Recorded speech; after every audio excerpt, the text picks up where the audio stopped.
Hey guys, चलिए आज तथाकथित वारंगल गेट्स पर एक नज़र डालते हैं। मेरे पिछले वीडियो में हमने देखा कि ये प्राचीन संरचनाएं कोई प्रवेश द्वार या गेट नहीं है, तो ये समझने की कोशिश करते हैं कि इनका निर्माण क्यों किया गया था। वास्तव में ज्यादातर विशेषज्ञों ने इन संरचनाओं की जांच नहीं की है, लेकिन हम इन्हें ध्यान से देखने वाले हैं। इस द्वार के शीर्ष पर एक सीधा स्लॉट है, लगभग एक लेजर से काटा गया स्लॉट जो कि बिल्कुल बीच में है, और आप इसके माध्यम से सूर्य को चमकता हुआ देख सकते हैं। शुरुआत में मैंने सोचा कि यह तराशने वाले की गलती है, लेकिन ये स्लॉट्स चारों द्वारों पर जानबूझकर बनाए गए हैं और हम इन्हें पूर्व, पश्चिम, उत्तर और दक्षिण के द्वारों पर देखते हैं, लेकिन ये सभी एक समान नहीं है।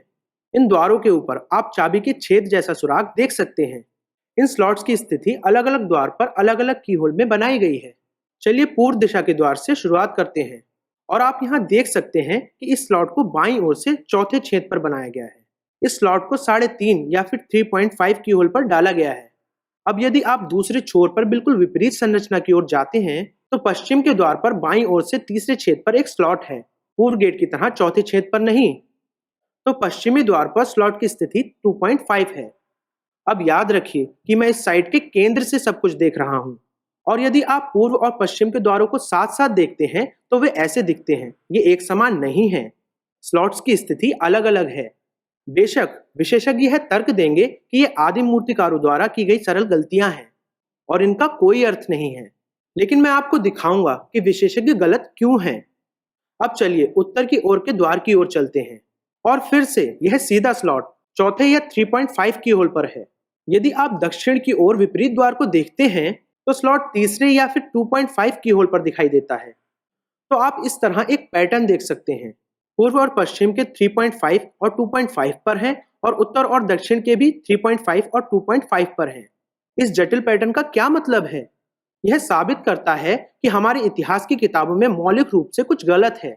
हम कई सदियों में एक आदिम सभ्यता से बहुत अधिक उन्नत सभ्यता में विकसित नहीं हुए हैं, बल्कि हम जितना अधिक प्राचीन स्थलों को देखते हैं उतना ही हमें एहसास होता है कि हमारी पीढ़ी के पास यह समझने की क्षमता नहीं है कि वे क्या कर रहे थे। लेकिन हम इन द्वारों को मानवीय दृष्टिकोण से देख रहे हैं, और हम इन्हें इस स्थल के केंद्र से देख रहे हैं। यदि आप ऐसा सोचें कि आप एक विशालकाय आदमी हैं और ये द्वार छोटे लीगो ब्लॉक्स हैं, तो आप इस स्थल के बाहर खड़े होंगे और इन्हें एक दिशा से देखेंगे।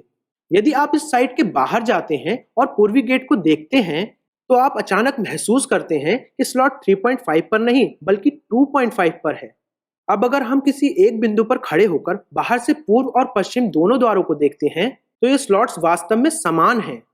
फिर से यदि आप उदाहरण के लिए उत्तर की ओर से बाहर जाते हैं और उत्तर और दक्षिण दोनों द्वारों को देखते हैं, तो स्लॉट्स की स्थिति समान होगी। तीसरे या चौथे की होल पर इन स्लॉट्स का पूरा भ्रम इसलिए होता है क्योंकि हम इस विशाल स्थल के केंद्र में खड़े होकर इसे मानवीय दृष्टिकोण से देख रहे हैं। ये सभी द्वार 33 फीट लंबे होने के लिए डिजाइन किए गए हैं और बिल्कुल मुख्य दिशाओं में स्थित हैं। अब अगर मैं पूर्वी द्वार के बाहर जाता हूं और जमीन के समानांतर इस स्लॉट के माध्यम से एक लेजर बीम को चमकाता हूं, तो यह ठीक पश्चिमी द्वार के स्लॉट से होकर गुजरेगा। बेशक वर्ष में एक ऐसा विशेष दिन होगा जब सूरज के उगने पर प्रकाश की किरणें पूर्व में इस स्लॉट से गुजरती होंगी और पश्चिमी द्वार के स्लॉट के माध्यम से बाहर निकलती होंगी।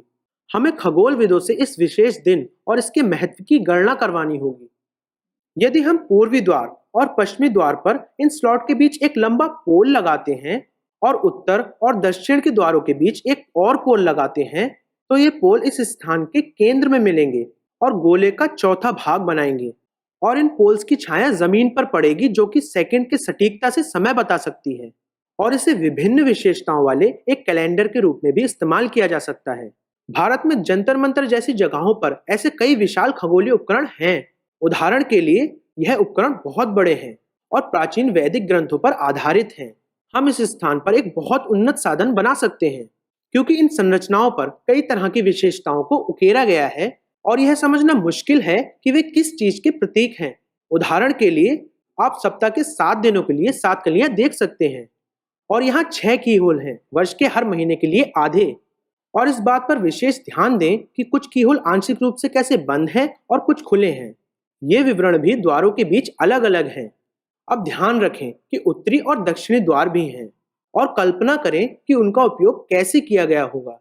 और ये संरचनाएं केवल खगोलीय उद्देश्यों के लिए नहीं है, इनका उद्देश्य इससे भी ज्यादा है। और जो चीज बहुत आकर्षक है वो इन द्वारों पर बैठे हुए पक्षियों की प्रतिमाएं हैं। ये पक्षी बाकी संरचनाओं से अलग सामग्री से बने हुए हैं। वे हरे बसाल्ट से बने हैं, जो कि एक विशेष प्रकार की चट्टान है। सभी द्वारों पर यह पक्षी हैं, लेकिन उत्तर के द्वार पर यह पक्षी नहीं है। वहां जगह खाली छोड़ दी गई है। और दिलचस्प बात यह है कि हरे बसाल्ट में कुछ बहुत ही मजबूत चुंबकीय गुण होते हैं। इन चुंबकीय पक्षियों को सिर्फ उत्तरी द्वार पर ही क्यों नहीं रखा गया? मुझे यकीन है कि आप इन पहलुओं की स्वयं जांच कर सकते हैं। इस स्थान की ज्योमेट्री और नंबरों के भी कुछ चौंकाने वाले पवित्र पहलू हैं। 33 अंक को इन संरचनाओं की ऊंचाई के रूप में क्यों चुना गया? प्राचीन रहस्यों के शोधकर्ताओं को यह पता है कि 33 की संख्या बहुत महत्वपूर्ण है। हमारी रीढ़ में 33 कशेरुक हैं। वैदिक ग्रंथों में तैत्रिक नाम के 33 देवता हैं। पश्चिमी दुनिया में संख्या 33 के कई अजीब कनेक्शन हैं, जैसे कि यीशु के जीवन के 33 वर्ष और प्राचीन फ्रीमेसन प्रणाली जो कि 33 डिग्री की प्रणाली का उपयोग करती है, और ऐसे ही और भी कई हैं। अब पूर्वी और पश्चिमी द्वारों के बीच की दूरी 433 फीट है और उत्तरी और दक्षिणी द्वारों के बीच की दूरी 480 फीट है। इसका कोई मतलब नहीं लगता है, लेकिन इन दूरियों का अनुपात 1:1.8 है, जो कि हिंदू धर्म में फिर से एक पवित्र अनुपात है। बेशक ये इस साइट पर पाई जाने वाली पवित्र ज्यामिति की कुछ मूल बातें हैं और इन संरचनाओं में बहुत सी उन्नत जानकारी अंतर्निहित है, लेकिन यह वीडियो आपको सिर्फ तथाकथित वारंगल गेट्स के बारे में एक मूल जानकारी देता है। मुझे लगता है कि समय आ गया है जब हम इनका उल्लेख द्वारों के रूप में करना बंद करें और इन्हें प्राचीन उपकरणों के रूप में सोचना शुरू करें। कृपया अपने विचार कमेंट सेक्शन में बताएं। मैं प्रवीण मोहन। वीडियो देखने के लिए बहुत बहुत धन्यवाद। सब्सक्राइब करना ना भूलें और सभी अपडेट्स पाने के लिए घंटी के बटन को भी क्लिक करें। कृपया इस वीडियो को लाइक करें और अपने दोस्तों के साथ शेयर करें। मैं आपसे जल्द ही बात करूंगा। बाय।